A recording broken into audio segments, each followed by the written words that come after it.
débuter. Shalom à toutes et shalom à tous. On se retrouve avec Midrash Etren pour le troisième cours du dimanche matin. On est comme chaque dimanche avec le Rav Michael Toubiano et on continue, on ne se lasse pas du livre des Shoftim qui est plein de rebondissements et surtout des explications du Rav Toubiano. Sefer Shoftim, on continue et Shavua Tov à tous. Merci beaucoup de tous ces compliments. Je risque de rougir, mais on ne va pas le voir parce que je ne suis pas sur place. Et je profite de l'occasion pour vous souhaiter une très bonne semaine à toutes et à tous qui nous écoutent fidèlement. Et je dédie aussi ce cours à la guérison de tous les malades, ceux que nous connaissons et ceux que nous ne connaissons pas, en espérant que très rapidement, on puisse rentrer tout doucement et dans une vie beaucoup plus normale. Je vous rappelle que nous sommes à la fin du 3e chapitre. Dans tous les cours, je vous ai toujours invité à prendre une Bible. Alors aujourd'hui, c'est la même chose. Et nous allons parler aujourd'hui de quelqu'un inconnu au régiment, on va dire. Un juge où en fin de compte, on va nous dire un seul verset. Et c'est très, très rare. Et on va avoir très peu de renseignements sur lui. Alors, la semaine dernière, les 2 semaines dernières, nous avons parlé longtemps de la tribu de Binyamin et de Ehud ben Gera. Alors aujourd'hui, si vous voulez suivre dans le texte, nous sommes au verset 31.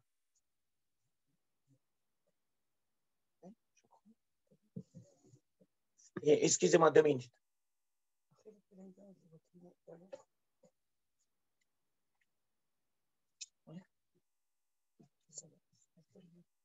Alors, je lis.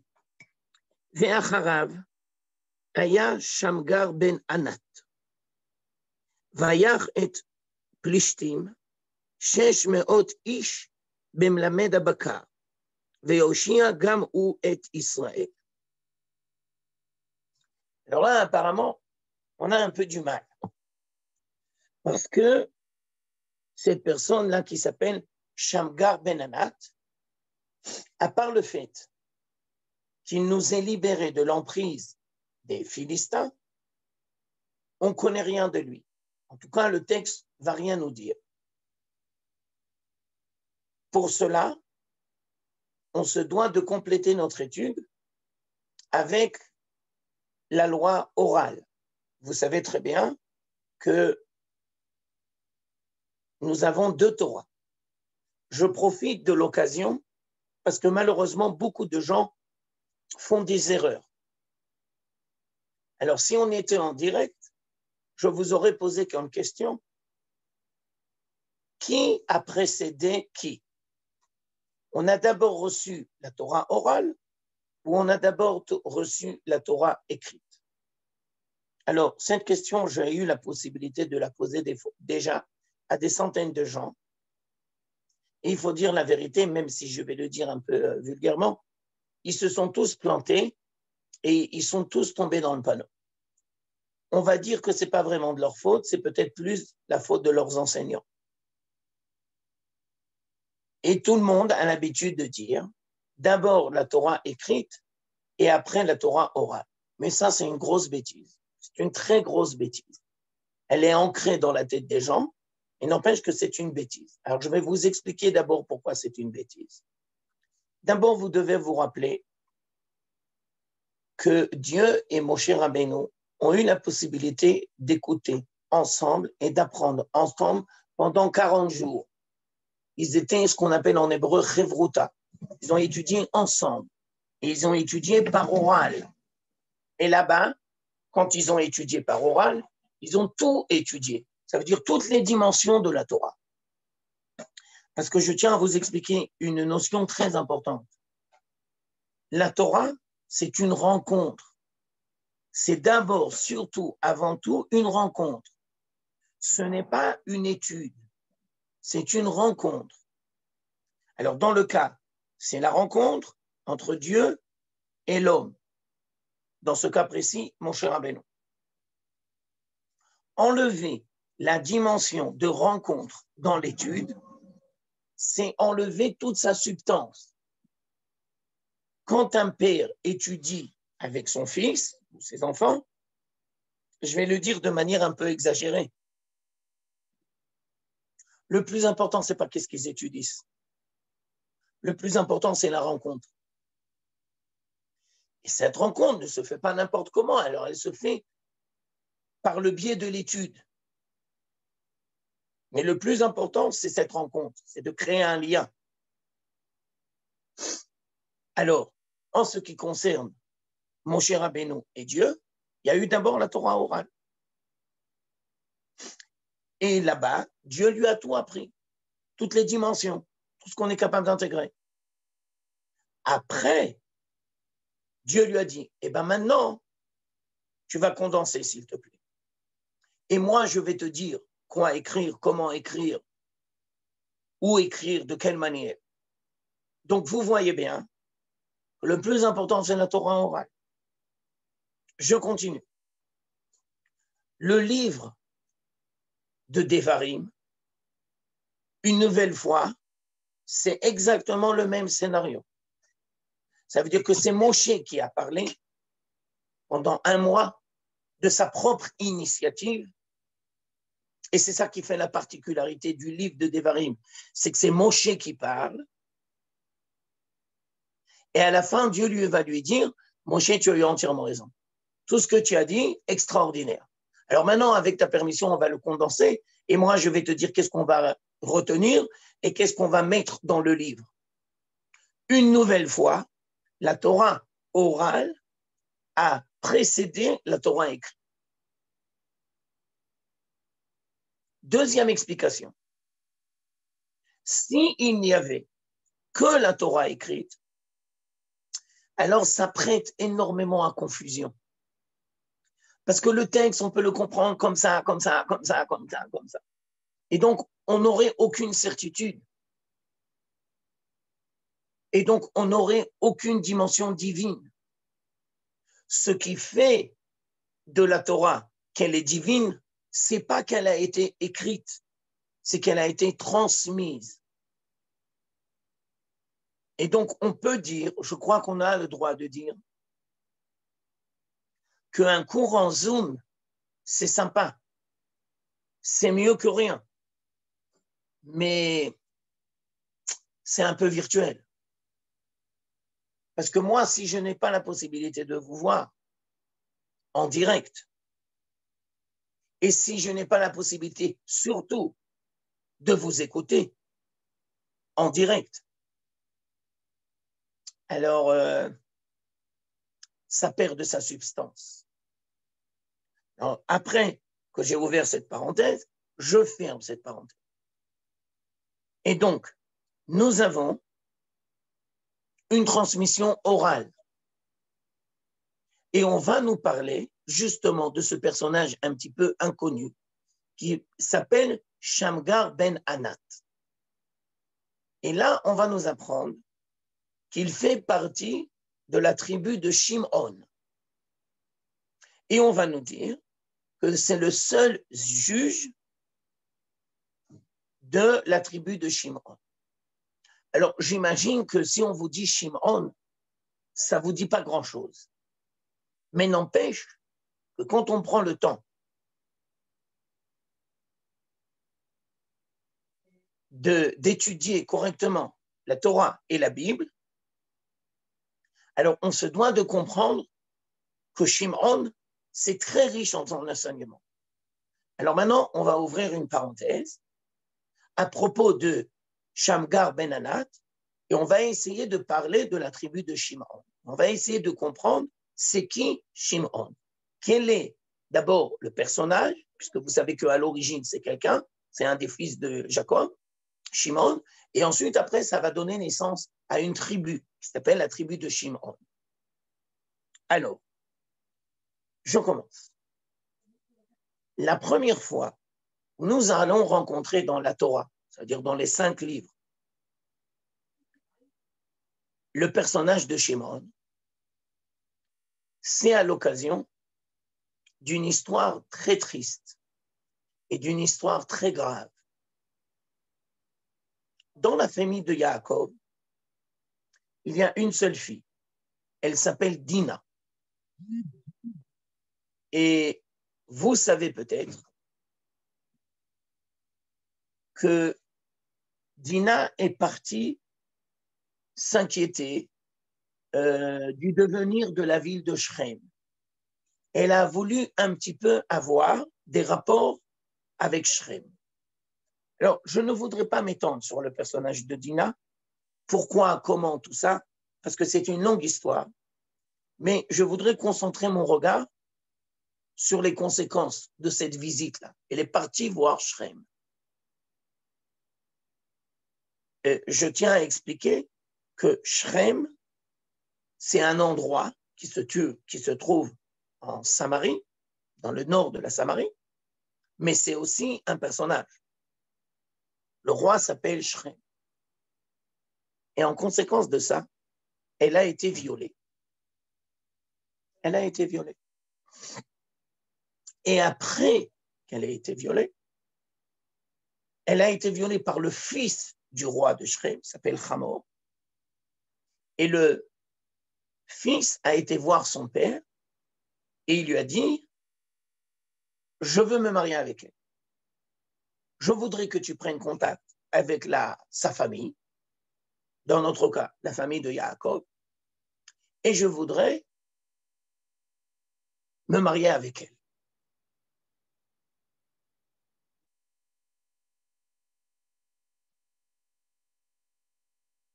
À ce moment-là, le texte va nous raconter que Shimon et Lévi, les deux frères, Shimon et Lévi, ont été emplis de colère et de révolte par rapport au fait que leur sœur a été violée. Et en aucun cas, ils ne voulaient passer ça sous silence. Et ils devaient, à leurs yeux, exiger que la justice soit faite. Ça veut dire que Shimon et Lévi, ce sont deux personnages où la vérité a une place très importante à leurs yeux. Le jugement, le jugement doit être fait. Et en aucun cas, ça doit passer sous silence. Shimon et Lévi, dans leur analyse, se disaient, si nous n'allons pas réagir correctement, directement et immédiatement, la situation risque de se détériorer. Alors, ils ont décidé d'un stratagème. Ils ont été voir leur père. Leur père leur a raconté l'envie de Shrem et de Hamor de se marier. Et ils ont dit, d'accord, ok, il n'y a pas de problème. Mais on a une seule condition, qu'ils fassent la Brit Mila. Ils avaient dans la tête un projet, mais ils l'ont dit à personne, ni même à leur père Yaakov. Ils ont fait la Brit Mila, toute la ville. Ils étaient persuadés que ça y est, ils allaient pouvoir se marier. Le 3e jour de la Brit Mila, Shimon et Lévi sont venus et ils ont vengé et ils ont tué toute la ville.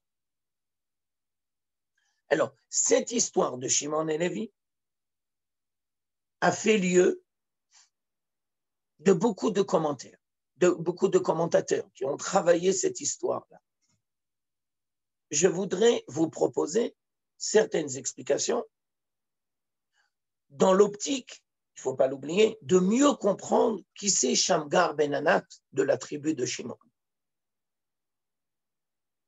Alors d'abord, beaucoup de commentateurs ont attiré notre attention qu'à la fin de sa vie, quand Yaakov va donner des bénédictions à tout le monde, à tous ses enfants, alors il va faire des remontrances et il va condamner le comportement de Shimon et Lévi. Vous m'avez fait honte aux yeux de tous les peuples. Vous avez utilisé une violence qui n'était pas à sa place. Et donc c'est pour ça qu'il va dire, je vais vous disperser. Parce que Shimon et Lévi ensemble, ça risque d'être très dangereux. Et je ne veux pas que cet incident se reproduise dans l'histoire. Alors, les Chachamim vont nous enseigner, Shimon vont être dispersés dans toute la terre d'Israël. Quel va être leur rôle? Ça va être des éducateurs. Et pas simplement des éducateurs, mais ça va être des éducateurs pour des enfants en bas âge. On va dire dans le primaire. Ça va être des enseignants de collège au Talmud Torah. On peut dire peut-être à la maternelle à partir de 5 ans et ensuite dans le primaire. Et Lévi, ben vous savez très bien que ça va être la tribu de Lévi qui vont être chargés d'enseigner la Torah et ils vont être dispersés parmi 42 villes de Lévi'im dans tout l'État d'Israël. Alors, la question qui nous intéresse maintenant à travailler, c'est en quoi enseigner la Torah ou être des éducateurs, c'est la réparation pour Shimon et Lévi. Alors, c'est très simple, c'est très facile. Le danger des professeurs, c'est qu'ils tombent dans la colère. Et pourquoi ils risquent de tomber dans la colère? Comme ils ont préparé leur cours et que ce sont des profs, alors ils veulent transmettre leur cours. Mais ils ne sont pas toujours à l'écoute de leurs élèves. Et ils ne sont pas toujours capables de s'adapter à l'état de leurs élèves. Ça veut dire que les profs ne sont pas forcément des éducateurs. Alors, Yaakov a dit, vous, Shimon, qui risquez une nouvelle fois de tomber dans la colère, la preuve, c'est que vous avez zigouillé toute la ville de Shrem, donc vous avez chez vous cette colère. Alors, votre réparation, ça va être pas simplement d'être prof, mais d'être éducateur. Et pas simplement éducateur, mais dans le primaire. Donc, vous allez devoir apprendre à gérer votre colère. Ou du bien d'une autre manière, vous allez devoir apprendre à vous adapter à des situations qui sont changeantes. Et donc, ça sera pour vous la possibilité de canaliser vos énergies et de ne pas tomber dans la colère. La tribu de Lévi, c'est la même chose. Vous allez enseigner la Torah, mais Dieu va nous dire, les Lévi'im n'ont pas de territoire. Ça veut dire qu'au niveau de leurs ressources matérielles, comment ils vont vivre? C'est la communauté d'Israël qui devra subvenir à leurs besoins matériels. Eux vont enseigner la Torah et en échange, ils vont recevoir la parnassa. Pourquoi créer cette dépendance? Une nouvelle fois, c'est la même chose, c'est le même enseignement. Le danger des gens qui enseignent la Torah, c'est qu'ils ne sont pas toujours à l'écoute des détresses de leurs interlocuteurs, ou ils ne sont pas toujours attentifs à ce que leur interlocuteur veut dire. Ils sont tellement préoccupés par le message qu'ils veulent enseigner qu'ils ne sont pas à l'écoute. Alors Dieu va créer un état de dépendance. Les Lévim n'auront pas de parnassa. Ils seront tenus de recevoir la parnassa à travers la communauté d'Israël. Et donc, eux, à la limite, ils se devront d'être à l'écoute. et de donner un message riche et enrichissant pour le peuple d'Israël. Et s'ils font correctement leur travail, alors la communauté d'Israël dira, on n'a pas de problème. Oui, bien sûr, on veut subvenir à vos besoins, il n'y a pas de problème. Vous nous donnez la Torah, nous, on vous donne la Parnassa. Mais si les Lévi'im manquent et ne font pas correctement leur travail, eh bien la communauté d'Israël dira, on ne veut pas vous gérer, on ne veut pas vous donner la Parnassa. Alors, beaucoup de commentateurs ont attiré l'attention, à juste titre, que Shimon et Lévi, ils risquaient de tomber dans la colère à travers les paroles que Yaakov a dit. Mais maintenant, je voudrais approfondir notre réflexion, s'il vous plaît. D'abord, je tiens à reprendre le texte tel qu'il est mentionné, pas à la fin du Chumash Bereshit, quand Yaakov il va vers les brachot, mais dans la paracha de Vaishla, là où il y a l'histoire. Et il faut bien remarquer que Shimon et Lévi vont avoir le dernier mot.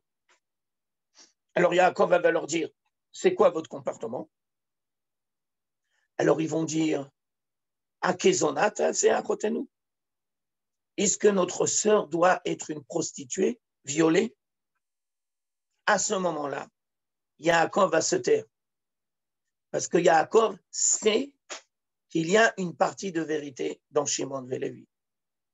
C'est un blasphème, c'est une profanation, c'est une injure. Et ça doit être corrigé. On ne peut pas laisser passer un tel écart. Alors, je vous donne une analyse parallèle dans le vécu d'aujourd'hui. Alors, je m'excuse parce que sans faire exprès, je risque peut-être, comme Shimon et Lévi, de blesser certaines personnes. Alors, ce n'est pas mon intention. Je voudrais simplement essayer d'expliquer un principe. Vous avez sans doute entendu parler du Hamas. Et vous savez, sans aucun doute, comment les gens qui habitent dans le sud sont victimes des attaques du Hamas. Alors j'ai envie de vous dire que si la voix de Shimon et Lévi était un petit peu entendue, eh bien, au premier accrochage, l'État d'Israël, les dirigeants et l'armée d'Israël auraient dû choisir la solution de la force, en sachant pertinemment qu'il y a des conséquences. Oui, mais je tiens à attirer votre attention que si on ne réagit pas correctement la première fois, en fin de compte, on appelle à la deuxième fois. Je vais vous donner une image. Ce n'est pas exactement la même chose, mais n'empêche que ça peut nous aider à mieux comprendre. On va prendre comme exemple les femmes battues. Alors, les femmes battues, d'abord, vous devez savoir que c'est une catastrophe. Et vous devez savoir qu'à l'échelon national, nous savons aujourd'hui, selon ce qui est déclaré, qu'il y a à peu près 200 000 femmes battues. C'est énorme. Et je tiens à préciser que c'est le chiffre uniquement de ce que nous savons. Ça veut dire qu'il y en a peut-être beaucoup plus, mais ils n'osent pas. Ou ils ont peur de venir, ou bien ils ne se sentent pas à l'aise de dire que c'est une femme battue. Alors, quand on est femme battue, il y a 3 possibilités. Première possibilité, au premier coup, la femme décide de tout casser. Elle ne veut pas être victime.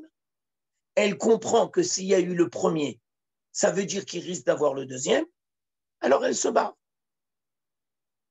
Et si elle est mariée, elle commence tout ce qu'il faut pour le divorce et pour quitter son mari et faire la justice, etc. Ça, c'est le premier cas de figure.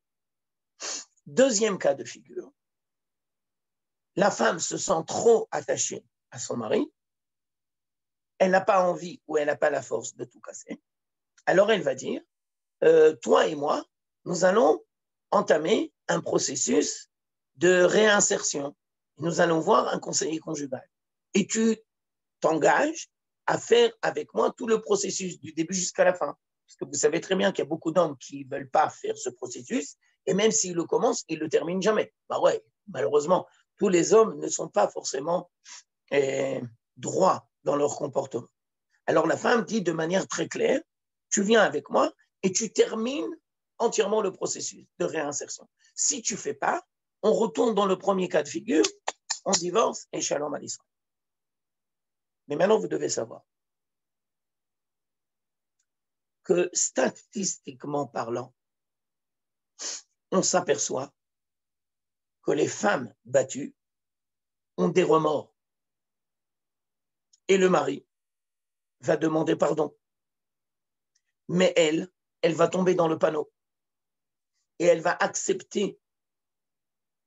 Et en conséquence, la situation va se recommencer. Et ça va s'aggraver. Alors, j'utilise le cas de la femme battue. Et Shimon et Lévi disent, nous, on ne veut pas être les femmes battues. Et nous, en aucun cas, on veut que le viol de Dina ne se reproduise de cette manière-là ou d'une autre manière.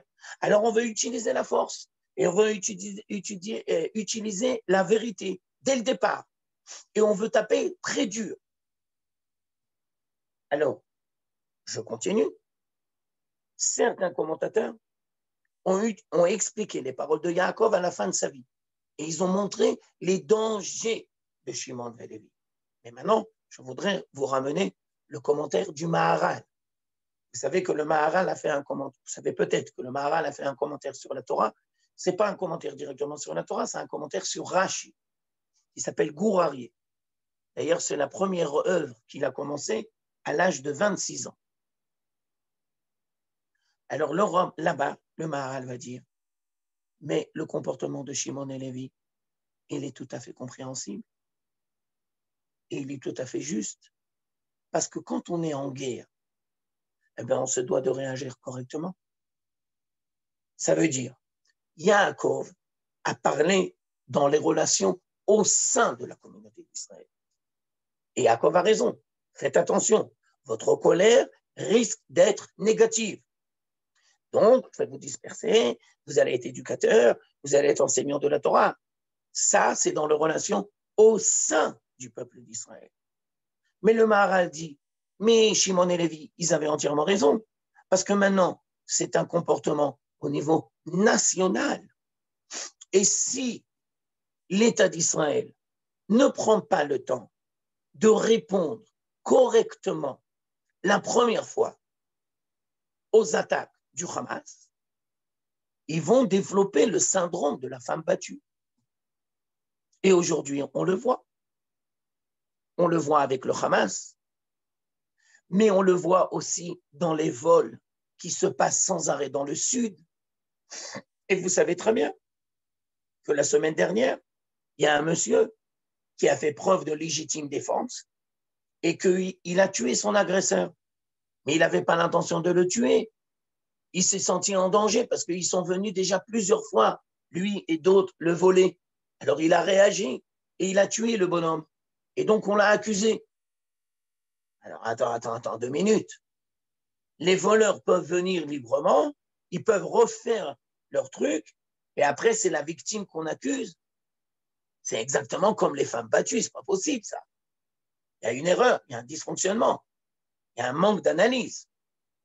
Alors vous voyez d'abord entre nous, entre parenthèses, que l'histoire de Shimon et Lévi, on la vit dans notre chair aujourd'hui. Et je crois que j'ai envie de dire qu'au niveau national, Shimon et Lévi, on va dire, ça ressemble un peu au Rav Kahana.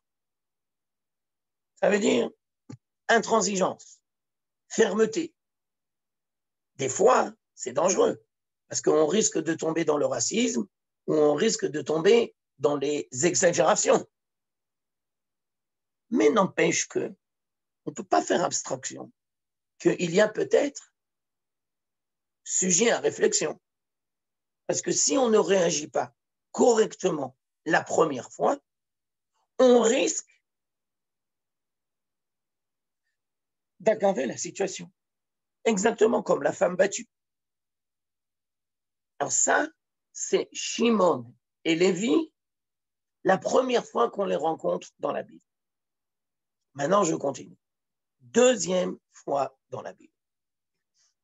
Dans le livre de Bamidbar, une nouvelle fois, nous allons rencontrer les écarts du peuple d'Israël. Vous savez très bien que le roi de Moab a fait venir Bilham, le prophète. Il lui a demandé de maudire le peuple d'Israël. Dieu n'a pas permis et il a fait des bénédictions. Alors Moab était très embêté. Et il a été voir Bilham et il a dit, alors mais qu'est-ce qu'on fait? C'est pas possible. Il faut détruire la communauté d'Israël et on n'y arrive pas. Alors Bilham a dit, ne t'inquiète pas. Maintenant, je vais te donner un conseil et tu vas voir, ça va marcher sans aucun doute. C'est quoi le conseil? Il lui a dit, tu vas aller voir Midian, puisque Moab et Midian, ils étaient dans les deux ensemble. Il leur a dit, vous allez utiliser les services de prostituées et vous allez envoyer des femmes prostituées qui vont amener le peuple d'Israël à la débauche. Et eux, elles vont réussir. Et c'est ce qui s'est passé. Et à cause de ça, il va avoir une maguefa. Comment on dit maguefa? Une épidémie. Et beaucoup de gens du peuple d'Israël vont mourir à cause de cet écart. Et à ce moment-là, Pinchas ben Elazar, qui était Lévi, il a vu que le représentant de Shimon, de la tribu de Shimon, il a pris une prostituée et il a eu une relation interdite aux yeux de tout le monde. Et bien que lui, il était prince de tribu, eh ben, ça ne l'a pas empêché, aux yeux de tous, d'avoir cette relation. Et donc, à ce moment-là, Pinchas ben Elazar va venir et il va faire justice. Il va utiliser le zèle. Alors, pourquoi je vous ramène cette histoire? Pour vous apprendre deux choses. Une nouvelle fois, Shimon et Lévi, ce sont des gens, ou c'est une tribu, qu'ils ont des convictions. Et ils vont jusqu'au bout. Alors, quand c'est dans le bien, c'est par rapport au viol de Dina, alors ils vont jusqu'au bout. Et on peut peut-être comprendre et on peut peut-être cautionner d'une certaine manière, comme je vous ai ramené au nom du Maharal. Mais maintenant, on va dire le contraire. Et quand ils vont dans le mal, ben, ils vont jusqu'au bout. Et donc, il n'a pas de pudeur et rien ne l'arrête. Et c'est pas parce qu'il est le chef de la tribu de Shimon qu'il se sent le devoir d'arrêter. Il va jusqu'au bout. Quand il est dans le bien, il va jusqu'au bout. Quand il est dans le mal, il va jusqu'au bout. Et donc, Pinchas va tuer le prince de la tribu de Shimon. Mais je vous ramène aussi cette histoire pour vous expliquer qu'au début, Shimon et Lévi, ils étaient ensemble. Et maintenant, il va y avoir un différend. Parce que le représentant de Lévi, qui s'appelle Pinchas, il va tuer le représentant de Shimon, de la tribu de Shimon. Mais maintenant, je continue. Et les Chachamim vont nous dire, un enseignement très important. Alors là, je vais essayer de m'expliquer correctement. Si je fais une erreur, je vous invite à attirer mon attention. Parce que je vais ouvrir une parenthèse. À ce moment-là, où nous avons eu la paracha de Pinchas et le zèle de Pinchas qui va tuer le prince de la tribu de Shimon, à la même époque, juste avant, nous avons la paracha de Chukat. Et dans la paracha de Chukat, on va nous raconter la faute de Moshe. La faute de Moshe et de Aaron. Et en conséquence de cette erreur, Dieu va dire, vous ne pouvez pas rentrer en Israël. Alors, pour bien faire mon travail d'enseignant, je devrais tout vous expliquer, mais on n'a pas le temps. Alors, on va dire succinctement. Et on va dire, Dieu dit à Moshe, tu ne peux pas rentrer en Israël. Alors, Moshe a été très préoccupé. Et Moshe a été remis en question. Alors, dans la paracha de Pinchas, Moshe va prendre l'initiative. Et il va dire à Dieu, ok, d'accord, moi je ne rentre pas en Israël. Mais qui va être le dirigeant qui va faire rentrer le peuple en Israël? Et c'est la première fois dans la Bible, c'est l'unique fois dans la Bible que nous allons rencontrer un verset extraordinaire. Vaïdaber Moshe el Adonai lemo. Vous savez que d'habitude c'est le contraire. Vaïdaber Adonai el Moshe lemo. C'est Dieu qui parle à Moshe en disant. Là maintenant, non. C'est Moshe qui prend l'initiative et c'est la seule fois qui va être marqué dans le texte. Vaïdaber Moshe el Adonai lemo. Et donc Moshe va dire, qui tu as l'intention de nommer après moi? Alors maintenant, je vous ramène le commentateur du Hadmor de Kotsk. Kotsk, c'est un géant dans la Chassidoute. Et une nouvelle fois, lui, il avait aussi Midat HaEmet, comme Shimon et Lévi. Mais maintenant, ce n'est pas notre sujet. Alors, il va dire un commentaire, à mon avis, extraordinaire, qui va nous éclairer sur la tribu de Shimon et qui va aussi nous éclairer pour mieux comprendre nos versets.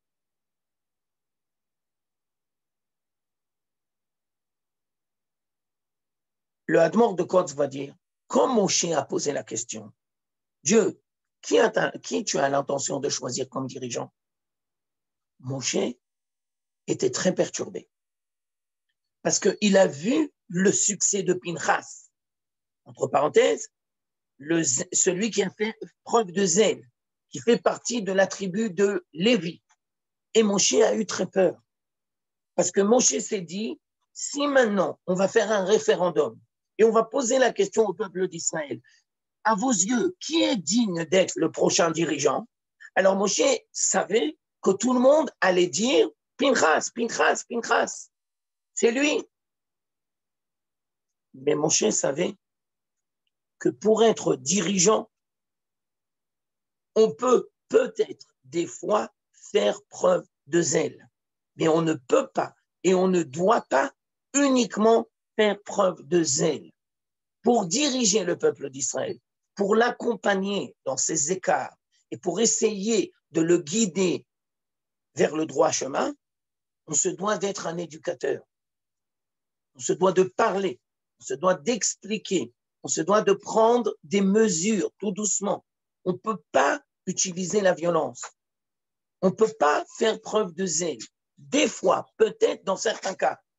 C'est comme par exemple un patron ou un père de famille. Il peut des fois taper sur la table.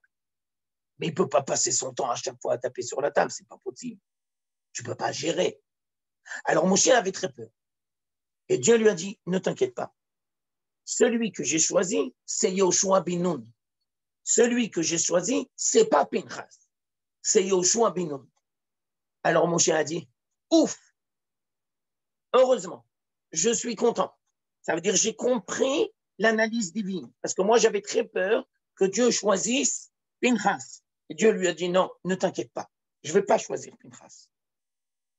Bien que Pinchas a fait preuve de zèle et qu'il a arrêté l'épidémie et qu'il a eu un effet positif sur le moment, mais les dirigeants ne peuvent pas. Alors vous allez me dire, mais quel rapport avec Shamgar ben Anat? Alors maintenant, je continue. Les Chachamim vont nous dire, dans tout le livre de Shoftim, nous allons avoir aucun juge de la tribu de Shimon.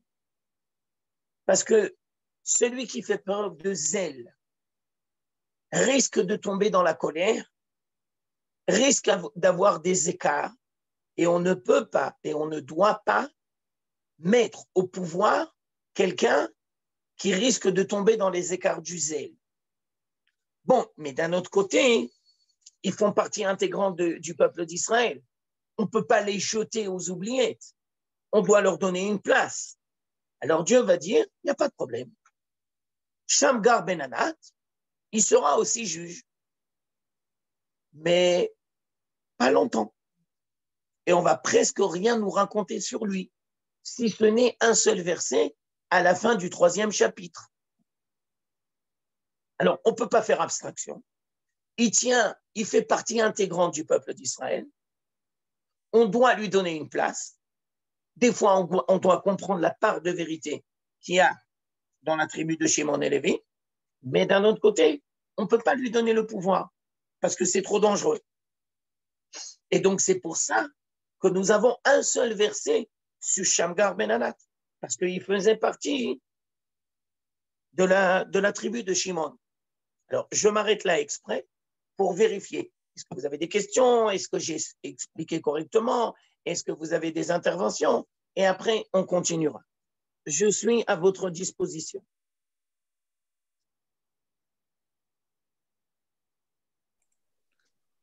Vous pouvez ouvrir vos micros, mesdames, messieurs. C'est le silence total, là. Alors, je ne sais pas comment interpréter. Est-ce que ce n'est pas dangereux de donner des éducateurs au Talmud Torah qui sont des gens qui font beaucoup de zèle, des gens qui s'énervent, des gens qui vont jusqu'au bout? Alors justement, très bonne intervention, madame. Vous avez raison, c'est dangereux et c'est le responsable du Talmud Torah qui doit savoir gérer, guider et encadrer ces personnes. Parce que maintenant, je vais vous dire le revers de la médaille. Les gens de Shimon, ce sont des gens engagés. Ce sont des gens qui ne peuvent pas rester indifférents. Ce sont des gens qui veulent s'investir et qui veulent donner de eux-mêmes et qui n'ont pas peur de mettre leur vie en danger. Ça veut dire que ce sont des gens qui sont pleins d'amour de Dieu. Alors, vous avez raison que c'est délicat. Alors, on va leur donner d'un côté une certaine responsabilité, mais on se devra de les encadrer et de les guider. Et on se devra d'attirer leur attention. Maintenant, je vais vous dire aussi encore un autre truc. Alors ça, je me permets, entre parenthèses, de vous faire part de mon expérience personnelle, parce que je ne sais pas si je fais partie de la tribu de Shimon, mais avant d'enseigner la Torah à un public adulte, pendant des dizaines d'années, j'ai enseigné au Talmud Torah.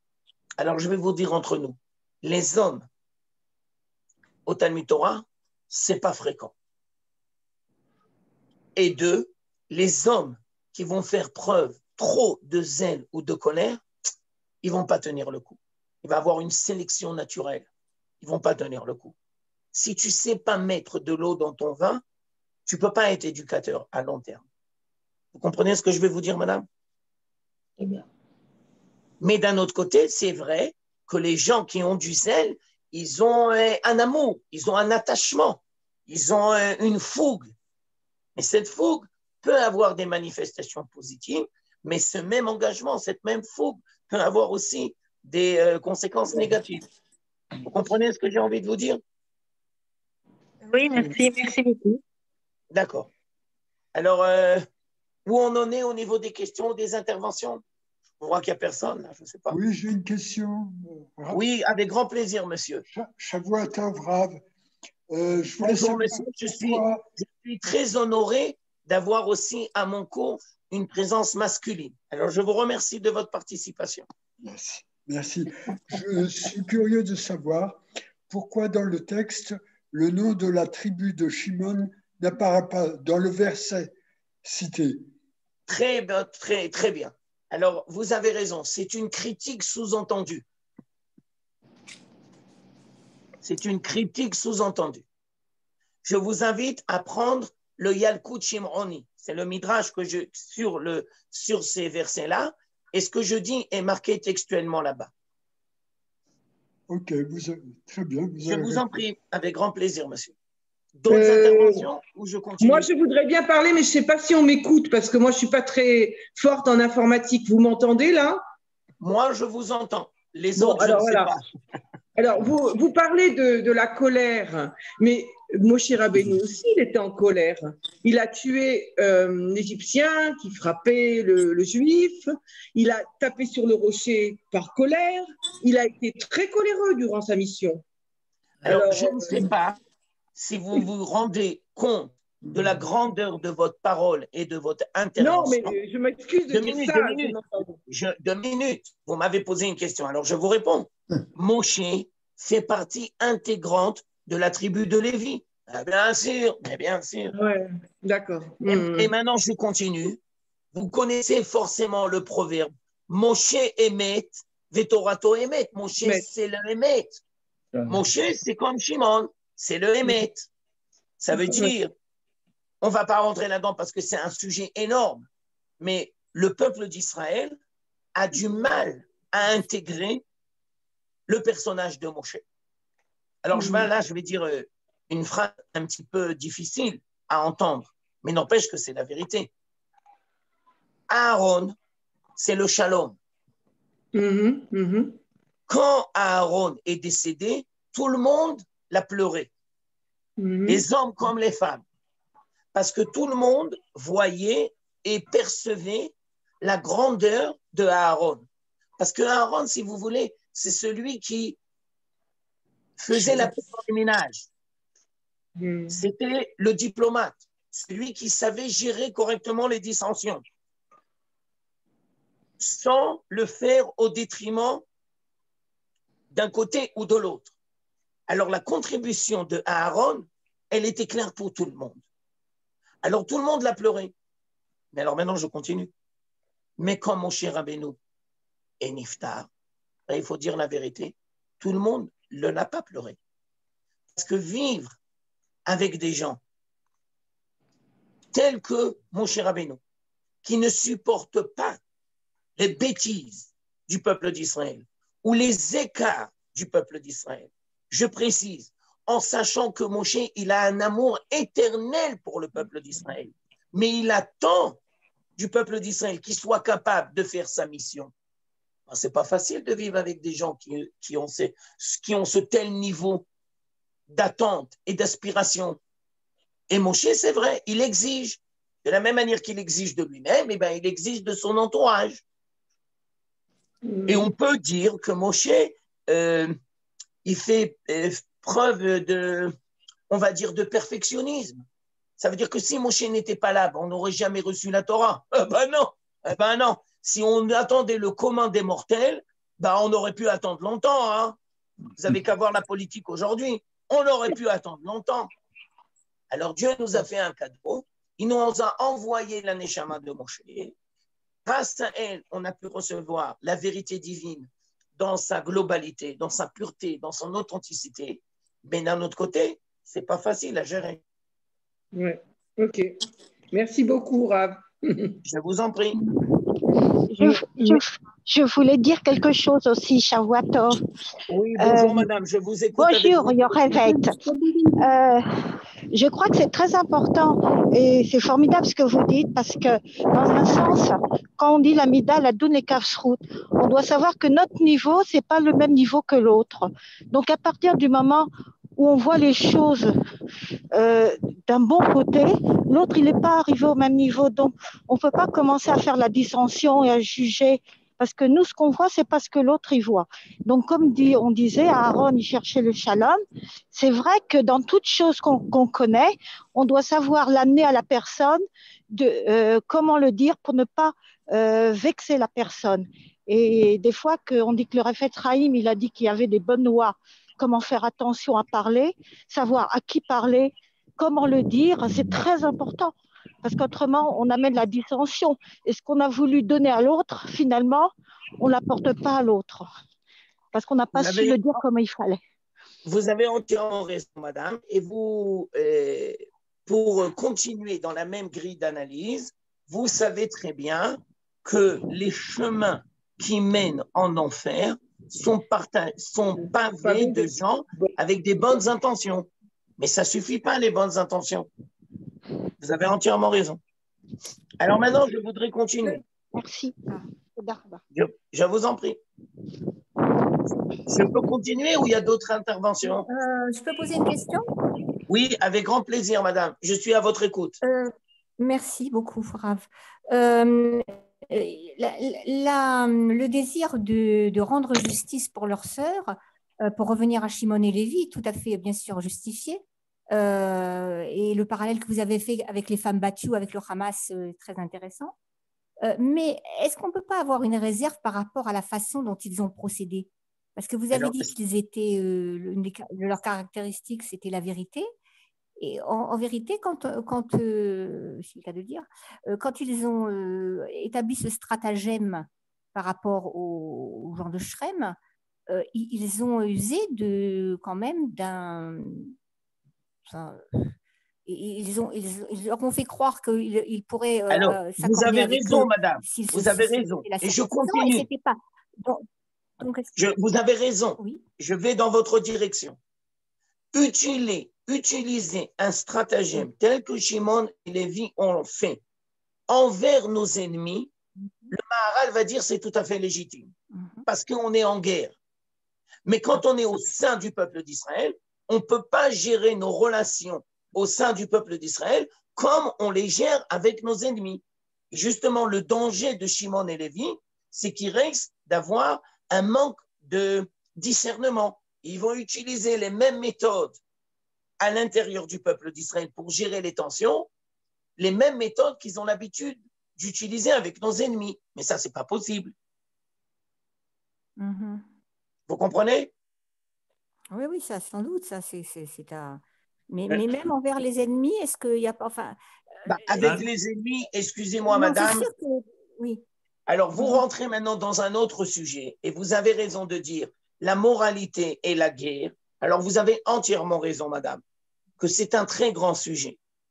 Mais voilà, c'est juste la question. Hein. Je porte pas non, vous avez raison. C'est une question qui se doit d'être posée. Oui, a priori, le texte... C'est une question qui se doit d'être posée.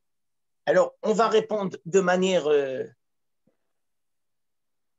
on va répondre de manière un petit peu provocante pour vous inciter à une réflexion. Le danger du peuple d'Israël, c'est pas qu'il fait preuve de trop de violence avec ses ennemis. J'ai l'impression que le danger du peuple d'Israël, c'est exactement le contraire.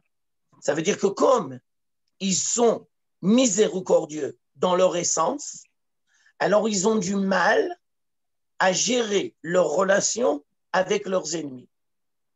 Et ils ont sans arrêt des scrupules. Je ne voudrais pas faire de généralité, mais vous avez qu'à voir comment dans le Proche-Orient, entre eux, ils gèrent leurs problèmes.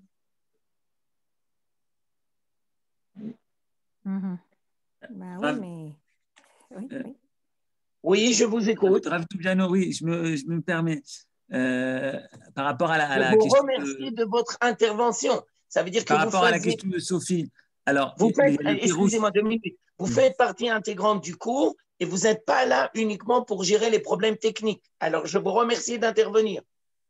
Toda. À propos de Shimon et Lévi, le pirouge du Maharal est passionnant. Le Rada, qui me semble aussi, va dans le même sens. Mais vous l'avez dit vous-même, mais je pense qu'il y a d'autres commentateurs. Yaakov, lui, il n'est pas tellement très content de ce qu'ont fait Shimon et Lévi, et d'autres commentateurs ne sont pas forcément, moi j'adhère complètement au pirouge du Maharal que vous avez ramené, mais c'est peut-être ce que Sophie voulait dire, que pas tout le monde, pas tous les commentateurs acceptent. Alors je vais vous préciser, puis vous avez raison, alors je vais vous préciser. Le Rav Shimshon Raphaël Hirsch, par exemple, dans son commentaire, va faire une très grande critique de Shimon et Lévi. Et il va utiliser comme preuve principale la critique que Yaakov va faire dans la paracha de Vaïchi. Mais je tiens à vous expliquer que le Rav Shimshon Raphaël Hirsch a entièrement raison dans sa critique. Comment il faut comprendre le commentateur? Il faut comprendre ce commentaire dans les relations au sein du peuple d'Israël, à un niveau individuel. Et d'ailleurs, c'est pour ça que dans la paracha de Vaïchi, Yaakov va s'adresser à Shimon, il va s'adresser à Lévi à titre individuel dans leurs relations au sein du peuple d'Israël.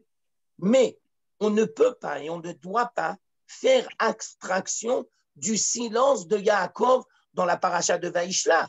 Parce que qui a eu le dernier mot? Le dernier mot, c'est Shimon et Lévi. Ils vont dire « Akezona ta'aseh achotenu » et Yaakov va se taire. Alors le Rav Shimshon Raphaël Hirsch, si je peux me permettre de dire, il aurait dû essayer d'interpréter le silence de Yaakov dans la paracha de Vaïchla. Et donc c'est pour ça que l'on a besoin du commentateur, le Rav Shimshon Raphaël Hirsch, qui je suis pour dire on a besoin, mais son commentaire est indispensable.